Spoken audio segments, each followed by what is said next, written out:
খায় বড় কষ্ট। হ্যাঁ সেই দেখে পাশের বন্ধু বলছে, কি দাদা মাংস চুষে ফেলছেন কেন, খান। বলে দাদা আর কি বলবো, একটাও নেই পাটিতে। বলে আমার কাছে 2 পাটি এক্সট্রা আছে, নেবেন নাকি? বলে দিন। ঝুমাকে কে কে খেকিয়েছে?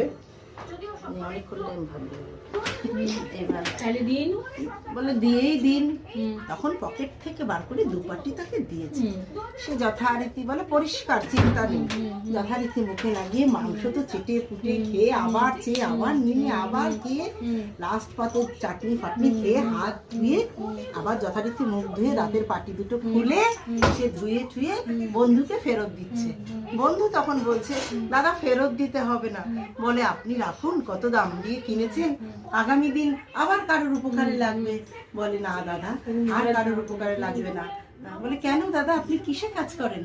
বলে দাদা আমি শ্মশানের ডোম। এ